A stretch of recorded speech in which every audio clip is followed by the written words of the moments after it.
Okay, so I've had a couple of days to kind of let everything sink in with this new season and just experience it for myself before I made any rash decisions about being angry about the balance.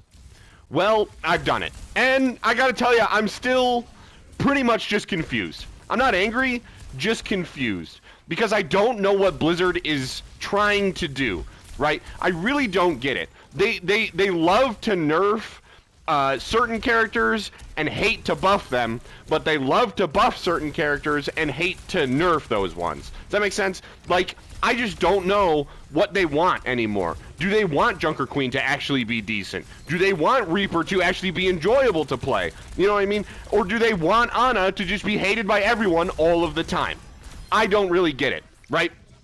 Like, there's a lot that Blizzard does, like, wrong, and there's a lot that Blizzard does right, but one thing that they always seem to do wrong is tank nerfs and buffs, right? Especially while things are going well, because I think for like the last like 2 seasons, we've had a pretty good set of, I don't know what you would call it, tank buffs and nerfs, or just the meta in terms of tank. There hasn't been a super dominant tank, but right now, in this last season, the season before that, there is. There are 2 tanks especially that are not only just annoying, but also are a part of the meta. Those tanks are Ball and Roadhog. Okay, Roadhog is getting banned every 10 seconds, so he's not necessarily a part of the meta, but he is getting banned so much that I don't understand why Blizzard doesn't want to change his headshot hitbox. What is happening? Or the headshot damage, not hitbox. Why would you continue to make me suffer so by getting one shot every 10 seconds by a Roadhog? And I play a lot of Roadhog. I don't mind it, but like I literally can't stand in front of a Roadhog right now without getting absolutely murdered. And then there's Ball, who also not only didn't get touched, like Roadhog just got nothing. Roadhog wasn't in the patch notes at all. Ball got buffed. Ball just got a straight buff. There's a little bit of a nerf, you could say, technically, because now the bubble actually is visible. Like, we know what it looks like, so we can actually shoot it and break it. But, like, why would you do that? Ball has been unkillable for a little while. For a good Ball, right? But Hog is killing everyone, and Ball isn't dying. And neither is Orisa, but, you know, we already had that conversation about super tanks. And then they're changing stuff on Rein that I don't even know why. Just actually try and change Rein instead of like pussyfooting around with the things that you do. I'm not a Rein player, but I can tell that they just like don't like you guys or something. I think Rein is in an okay spot, but like if you're gonna change Rein, just do it. Like these little tiny micro buffs and these little tiny micro changes rarely change anything. They don't change anything for the character before perks, and they really don't do much now. And then I really just don't know why they did it with Queen what they did. Like Queen hasn't been great for a long time, and she was now, you know, I would say slightly above average, and now she's probably just average, in which she's been bad. Let's not forget, she's just been bad, so she's finally average, but, you know, here we are with a Queen nerf after 1 season of having probably Queen be a pretty viable pick.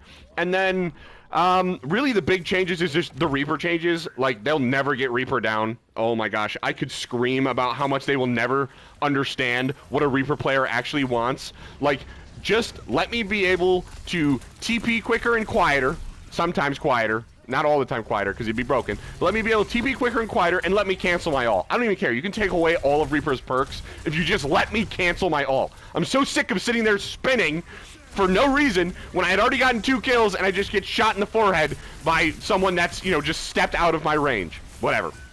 Or I'm sick of committing to an ult and not getting anyone and having to sit there and look like an idiot. Let me cancel my ult, please. Please, Blizzard, let me cancel my ult. And, oh, Ana, why? Why? Why? Why would you do that? Why would you do that? Why would you make me suffer so? I don't understand why you would make Ana be able to 2-tap, essentially, like 80% of the roster. Now, will it be easy to do? No. Is it really going to be that great of a perk? Probably not. Does that make it not annoying? No. That's just an annoying change. It was already, you know, just a goofy little perk to begin with. Like, this isn't going to make people pick it, but what it will do, or it won't make people pick it more than the other ones, but what it will do is just annoy everyone. I think, honestly. I mean, it could be good. I don't know, but I know I'm going to be annoyed by it at the very least. And then, you know, that's the worst case scenario. Everyone hates it and it's still annoying. Like, what are we doing here, Blizzard? Then there's Wuyong, which I couldn't tell you really. Did they change Wuyong? Did they even do anything? People are saying he's gutted. I don't know. You guys are going to have to tell me that one in the comments. I don't know much about Wuyong's balance. I haven't played him whatsoever. But I do know he pisses me off. But the only thing I did say, actually I did say in my support video that I wanted him to go from 250 to 225. I did see that, but that's all I thought he really needed. I didn't think he needed to change his kit or his perks, but supposedly you do. You know, Blizzard wanted to. But I just don't understand what they want out of these, you know, these changes. Do they want drastic changes? Do they want, you know, to not make drag? What do they think is going to happen when they just change things a little bit? Or what do they think, you know, is the worst thing that could happen if they were to change things a lot? You know what I'm saying? I don't know. Blizzard just pussyfoots around all the time. Never really understanding what they want to do themselves. But, like, now I can get into, like, kind of the skins and the actual theme of the Battle Pass. Oh my god, don't freak out. Don't freak out. It's not just B-roll footage in the background, guys. Take it easy, okay? We're in the shop. No one panic. Everyone take a breather. But this is what I wanted to talk about. And it's going to be a little bit more complaining before I actually praise Blizzard, okay? Just a little bit more complaining. Because what am I looking at? Like this is fine. This is fine. This is what I'm looking at. This is, all right, we're getting more. Okay, all right, more and more. Okay, Fortnite territory. Okay, Fortnite. Okay, all right, I get it. Now we're gambling. Now it looks like I'm in a casino, and it looks like I'm trying to do the slots to figure out what I should be getting. Oh my gosh, there's more. How could I forget? Oh, wait, hey, you guys see that at the bottom there, Invasion? I wonder who buys that kind of stuff. And then we get down here, and I'm just, I'm getting lost. I've been lost. I was lost in Mythic, and now I'm here, and I'm looking at everything, and I don't know what to do. This is just, there's just so much. And it's not a bad thing, but it's, I don't know, it's weird. It's weird to me that there's so much now. Overwatch kind of always had like a little tiny shop, and it was whatever. But now, I don't know. Wait, I never saw these. Am I crazy? These are actually amazing. Anyway. I don't know. I'm gonna buy that bundle, aren't I? Yeah, I might. But like, it feels like a lot's going on at this point. I feel like too much even. Okay, we're back. You can relax. Back to background gameplay. All right. Anyway, I just wanted to show you guys that because I feel like at this point it's peak consumerism. There's so much going on with the shop, so much for you to look at that you end up spending the money that you maybe otherwise wouldn't if it wasn't in your face. I understand that's how it works. I understand that that's a bit nitpicky, but it feels icky. That's all. That's all I really wanted to get off my chest with that one, like why I even brought you guys to the shop in the first place. I don't know if you agree with me. You guys got to tell me whether or not you agree with that. But one thing that I will say that really annoys me about the skins this season is that Blizzard had such an opportunity to kind of shut up me and other critics of their, you know, skin decision-making process. And it's this, because the skin diversity this season is great. They gave great skins to Baptiste. They gave a good skin to Ramattra, which is behind, you know, a $40 paywall, but whatever. I already talked about that in the shop, technically. That's a symptom of the shop. And then Venture got a really good skin, really well-designed skin, in a starter pack, which is accessible to most people. Most people buy that to get the Battle Pass anyway. It's a great deal. I'm glad that they chose Venture for that because I think that they made them a really good skin.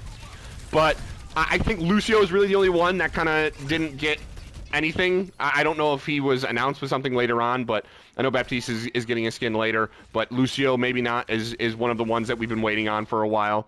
But the skin diversity was really good, is what I'm trying to get at, until you get to the point where you see that there's, I think, 3 Mercy skins and 4 Kiriko skins if you count the kunai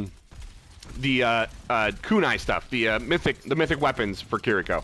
I don't know if you will or not, but whatever. And I'm also seeing, I don't agree with people on this one, but I'm also seeing people complain about Lifeweaver getting it because the same demographic of people that play Mercy Kiriko also play Lifeweaver, so it's pretty much just feeding into them as well. I don't necessarily agree with that. That feels like you're splitting hairs just to be mean, you know, or just to be rude or whatever. And I'm not just saying that, you know, that certain demographic is women. That's not me. I'm not saying that. I have male friends that play these heroes. But it's like, I don't know. It's weird. The shop is weird. The skin diversity is great, and Spooky Time is also just always awesome in Overwatch. I don't care what anyone says. Like, it's literally my favorite thing when the maps are all Halloween, you know, and dark and scary, and a lot of people are wearing like their Halloween-esque skins. That's also my favorite. I don't know. I like Halloween. Everyone loves Halloween. Everyone should love Halloween. Oh, and I'm excited for the Junkrat Mythic. If you're not, you're wrong. I'm sorry. Junkrat deserves it. Junkrat is a beautiful human being, creature, whatever. Anyway, you guys, let me know in the comments what you think. And I'll talk to you later.